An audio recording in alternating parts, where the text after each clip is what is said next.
अस्सलामु अलैकुम वरहमतुल्लाहि वबरकातुहु। अल्हम्दुलिल्लाहि रब्बिल आलमीन वस्सलातु वस्सलामु अला रसूलिल्लाहि व आलिहि व ஸஹ்பிஹி அஜ்மாயின்। கண்ணியத்திற்குரிய எல்லாம் வல்ல அல்லாஹ்வின் நல்லடியார்களே, அல்லாஹுடைய அருளால் ஃபஜருடைய தொழுகையை ஜமாத்தோடு நிறைவேற்றிவிட்டு அல்லாஹுடைய ஆலயத்தில் நாம் அனைவரும் ஒன்று திரண்டிருக்கிறோம். இந்த தருணத்தில் இஸ்லாமிய மார்க்கம், இந்த மார்க்கத்தில் அங்கம் வகிக்கக்கூடிய மக்களிடத்தில் எத்தனையோ பல நற்பண்புகளையும் குணாதிசயங்களையும் இஸ்லாம் எதிர்பார்க்கிறது. அதில் முக்கியமான ஒரு குணாதிசயம்தான் மக்கள் அனைவரும் புத்தி உணர்வோடும் மிக பெரும் புத்திசாலித்தனமான மக்களாக செயல்பட வேண்டும் என்பதை இந்த இஸ்லாம் அதிகமாக நமக்கு நினைவுபடுத்துகிறது. நபிகள் நாயகம் ஸல்லல்லாஹு அலைஹி வஸல்லம் அவர்கள் சொல்லி தந்த ஒரு அற்புதமான பிரார்த்தனை, நாம் வீட்டை விட்டு வெளியேறும் பொழுது அல்லாஹ்விடத்தில் இது குறித்து நீங்கள் கேட்டுவிட்டு வீட்டை விட்டு வெளியேறுங்கள் என்று நபி அவர்கள் சொன்னார்கள். பிஸ்மில்லாஹி ரப்பி அஊது பிக்க மின் அன் அஸில்ல வ அதில்ல அவ் அல்லிமா உலுலம அவ் அஜ்ஹல யுஜ்ஹல அலைய. இறைவா, உனது பெயரால் நான் வீட்டை விட்டு வெளியேறுகிறேன். நான் இங்கு சருகி விடாமலும் வழி தவறி விடாமலும் அநீதி இழைக்காமலும் பிறருடைய அநீதிக்கு உட்படாமலும் நான் முட்டாளாகாமலும் பிறரை நான் முட்டாளாக ஆக்காமலும் இருக்க நான் உன்னிடத்தில் பாதுகாப்பு தேடுகிறேன் என்று நீங்கள் வீட்டை விட்டு வெளியேறும் போதெல்லாம் இந்த துவாவை கேட்டுவிட்டு வெளியேறுங்கள் என்று நபி அவர்கள் சொன்னார்கள். அதில் ரசூலுல்லாஹ் குறிப்பிட்ட ஒரு முக்கியமான ஒரு வார்த்தையை பாருங்கள், நான் முட்டாளாகி விடக்கூடாது. யா அல்லாஹ், என்னை யாரும் முட்டாளாக்கி விடாமல் நீ ஆக்கிவிடு, பாதுகாத்து விடு என்ற பிரார்த்தனையை ஒவ்வொரு நேரமும் வீட்டை விட்டு வெளியேறும் போது அல்லாஹ்விடத்தில் கேளுங்கள் என்று அல்லாஹுடைய தூதர் அவர்கள் சொல்லித் தருகிறார்கள். இஸ்லாமிய மார்க்கம் வெறுமனே வழிபாட்டின் மீது மட்டும் ஆர்வம் செலுத்த சொல்கிற மார்க்கம் அல்ல, அல்லது பொருளாதாரத்தை பெற்று சேகரிக்க வேண்டும் என்பதில் மட்டும் ஆர்வம் ஊட்டக்கூடிய மார்க்கம் அல்ல. நீங்கள் இந்த உலக வாழ்க்கையில் புத்தி உணர்வோடும் புத்தி கூர்மையோடும் செயல்படுங்கள்.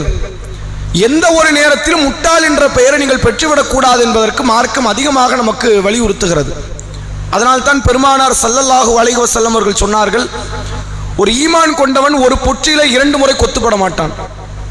தெரியாம ஒரு இடத்துல நம்ம ஏமாந்தரலாம், அது மனித இயல்பு. இன்னொரு முறை ஏமாறுகிறான் என்றால் அவன் ஈமான் கொண்டவனாக இருக்க மாட்டான். ஈமானுக்கு எதெல்லாம் நம்ம அஸ்திவாரம் நம்ம நினைச்சுக்கிட்டு இருக்கிறோம்? வழிபாடுகள் அஸ்திவாரம், இறையச்சம் அஸ்திவாரம், அல்லாஹ்வின் மீது கொண்டிருக்கக்கூடிய நம்பிக்கை அஸ்திவாரம் என்று நினைக்கிறோம். இஸ்லாம் சொல்லுகிறது அதுவும் அஸ்திவாரம் தான். புத்திசாலித்தனமாக செயல்படுவதும் ஈமான் கொண்டவனுடைய ஒரு அஸ்திவாரம். இதை ஒருவன் இழந்து விட்டான் என்றால் அவன் ஈமானில் குறைபாடு இருக்கிறது என்ற அளவிற்கு நபிகள் நாயகம் ஸல்லல்லாஹு அலைஹி வஸல்லம் அவர்கள் சொல்லி இருக்கிறார்கள். ரசூலுல்லாஹ்வுடைய காலத்திலேயே இந்த புத்தி கூர்மையை ஒரு சில நேரத்தில் சஹாபாக்கள் தவற விடும் பொழுது அது பெரும் பிரச்சனையெல்லாம் கொண்டு வந்தது என்பதை பார்க்க முடிகிறது. ரசூலுல்லாஹ் ஒரு 10 நபித்தோழர்கள், அதில் ஹுபைப் ரலியல்லாஹு அவர்கள் என்ற பெரும் தியாகியெல்லாம் அந்த நபித்தோழர்கள் இருக்கிறாங்க. இந்த 10 பேரை உளவு படைக்காக ஒரு இடத்துக்கு ரசூலுல்லாஹ் அனுப்புறாங்க. ரொம்ப ஜாக்கிரதையாக இருக்க வேண்டிய கூட்டம் யாருன்னா அந்த உளவு படை. அவங்க ரொம்ப தெளிவாக இருக்கும். ஏதாவது ஒரு தவறு செய்து விட்டோம் என்றால் அது நாட்டுக்கே பெரும் பாதிப்பை கொண்டு வரும். ஒவ்வொரு நாட்டுக்குமே உளவு படைகள் இருக்கிறது. இஸ்ரேலுக்கு ஒரு உளவுப்படை ஹமாஸ் என்ற பெயரில், இந்தியாவுக்கு மொசாத் என்ற பெயரில், இந்தியாவுக்கு ரா என்ற பெயரில், இப்படி ஒவ்வொரு நாட்டிற்கும் என்று ஒரு சில உளவு படைகள் இருப்பது அது அந்த நாட்டினுடைய பாதுகாப்பு தன்மை உறுதிப்படுத்துவதற்கான காரியம். ரசூலுல்லாஹ்வுடைய காலத்தில் இந்த 10 நபித்தோழர்கள் உளவு படைக்காக செல்லக்கூடியவர்கள். எல்லா விஷயத்திலும் ஜாக்கிரதையாக இருந்தாங்க. ஒரே ஒரு விஷயத்தை தவறளித்தது அந்த 10 பேருடைய உயிரையே பறித்து விட்டது. அவங்க போகிற வழியில் என்ன செய்யறாங்கன்னா, உணவுக்காக வேண்டி ஒரு இடத்துல அமர்றாங்க. பேரிச்சம்பழங்களை சாப்பிட்றாங்க, கொட்டையை கீழே போட்டுட்டு போயிட்டாங்க. எல்லாரும் பேரிச்சம்பழம் சாப்பிட்டு கொட்டையை கீழே போடுறது தானே. அந்த 10 நபித்தோழர்கள் போன பிறகு அவர்களை பின்தொடர்ந்து வந்த எதிரிகள் அந்த கொட்டையை பார்த்தோன்னு முடிவு பண்றாங்க, இது எஸ்ரிஃப் நாட்டினுடைய பேரிச்சம்பழம். அப்போ அந்த கொட்டை இங்கே இருக்குதுன்னா நபித்தோழர்கள் தான் அங்கே வந்திருப்பாங்கன்னு சொல்லி அதை அப்படியே பின்தொடர்ந்து சென்று 10 நபித்தோழர்களையுமே பிடித்து கொன்று விட்டார்கள். செய்த ஒரு சிறிய செயல்தான் அது தவறிழைத்து புத்தி கூர்மையற்ற ஒரு நிலையில கொண்டு வரும் பொழுது அது பெரும் பாதகத்திற்கெல்லாம் வழிவகை செய்யும். ரசூலுல்லாஹ்வை நீங்க பார்த்தீங்கன்னா, இங்கே ஒரு இடத்துல கூட நபி அவர்களை நீங்கள் பார்க்கலாம், ஏதாவது ஒரு சூழ்நிலையில் அவர்கள் தண்டிக்கப்பட்டிருக்கலாம், வேறு ஒரு மக்களால் கடுமையான முறையில் வேதனை செய்யப்பட்டிருக்கலாமே தவிர ரசூல்லா ஒரு நேரம் கூட பிறரால் மடையனாக்கப்பட்டதே கிடையாது. ஒரு இடத்துல பார்க்க முடியாது. ரசூல்லா போர்க்களத்திற்கு புறப்படுகிறார்கள் என்றால் தன்னை சுற்றி எப்படி உயிரை கொடுக்க நபித்தோழர்கள் இருக்கிறார்களோ, தன் உயிரை எடுப்பதற்கு நயவஞ்சகர்களும் தன்னோடு சேர்ந்து இருக்கிறார்கள் என்பதை உணர்ந்த ரசூல்லா எந்த போர்க்களத்துக்கு போறோம்னு வெளிப்படையாக சொல்லவே மாட்டாங்க. போர்க்களத்துக்கு போக போறோம், 4 நாள்ல புறப்படுறோம்னு சொல்லிட்டு 2 நாள்ல கிளம்பிடுவாங்க. நாளைக்கு போகணும்னு சொல்லி திடீரென்று புறப்பட்டு விடுவார்கள். ஏதோ ஒரு பகுதியை ரசூல்லா காட்டுவாங்க, அதற்கு மாற்றமான பகுதிக்கு போவாங்க. ரசூல்லா பொய் சொல்றாங்கன்னு அர்த்தம் கிடையாது. இது இந்த இடத்துல இப்படி நடந்தால்தான் புத்திசாலித்தனம். ஒரு போர்க்களத்தில் போய் நிற்போம், நம்மகிட்ட ஆட்களே இருக்காது, நம்மகிட்ட போதிய ஆயுதம் இருக்காது, என்கிட்ட நிறைய ஆயுதம் இருக்குதுன்னு சொன்னாதான் அவன் விடவிடத்து போவான். அவன் ஒருவேளை சமாதானத்துக்கு இறங்கி வருவான்.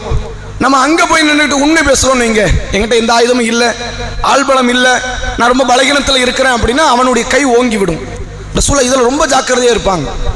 எந்தெந்த இடத்திலெல்லாம் நம்முடைய புத்தி கூர்மை இழக்கப்படுமோ என்பதை பார்த்து நபியவர்கள் அதிகமாக பிரார்த்தனையும் செய்திருக்கிறார்கள். எல்லா இடத்திலும் புத்தி உணர்வோடு நபியவர்கள் செயல்பட்டார்கள் என்ற செய்தியை பார்க்க முடிகிறது. பத்ரி யுத்தம் நடைபெறக்கூடிய நேரம் ரசூல்லாவுக்கு அது யுத்தம்ங்கிற எதிர்பார்ப்புல வரல. ரசூல்லாவும் சரி, ரசூல்லாவை பின்பற்றி வந்த 300 சொச்ச நபித்தோழர்களும் சரி, அவர்கள் யாருக்குமே அது போர்க்களம் என்ற மனநிலையில் வரல.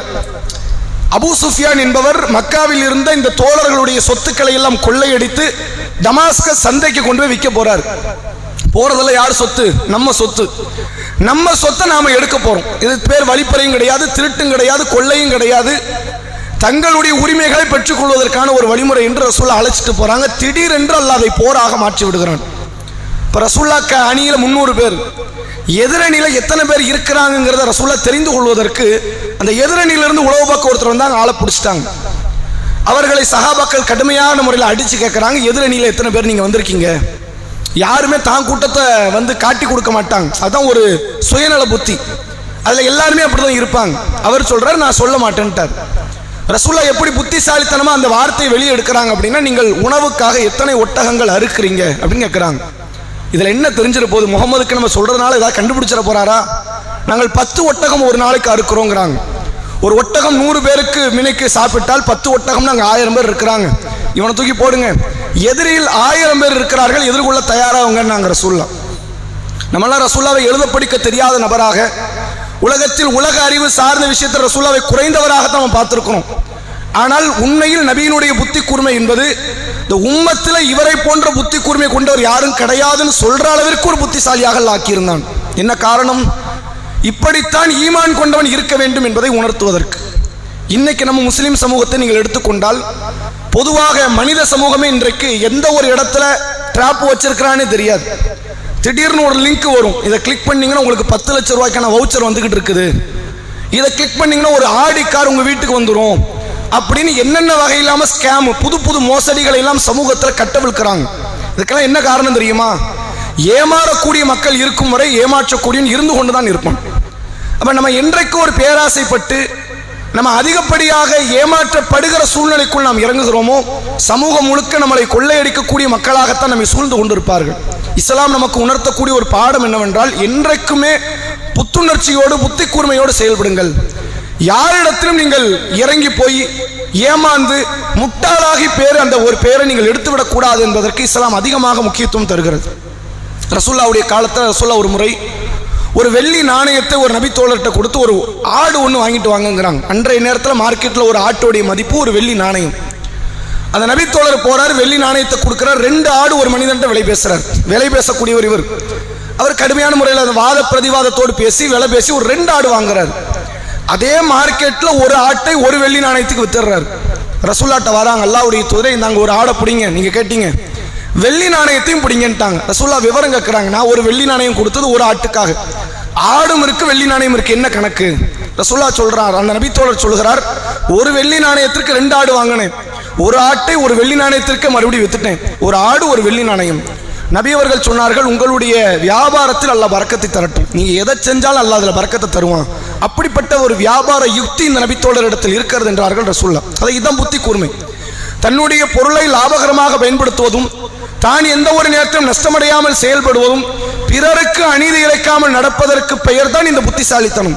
இப்படிப்பட்ட இந்த புத்திசாலித்தனத்தை இஸ்லாம் அதிகமாக வரவேற்கிறது, ஈமானினுடைய ஒரு அம்சமாக பார்க்கிறது. அந்த நிகழ்வை அல்லாஹ்விடத்தில் அதிகமாக பிரார்த்தனை செய்து அதை நாம் பெற்றுக்கொள்வோம். இதனுடைய தொடர் ஒரு சில செய்திகளை இன்ஷா அல்லாஹ் நாளை தினத்தில் தெரிந்து கொள்வோம். வாஹிரு தஅவானா அல்ஹம்துலில்லாஹி ரப்பில் ஆலமீன். அஸ்ஸலாமு அலைக்கும் வரஹ்மத்துல்லாஹி வபரகாத்துஹு.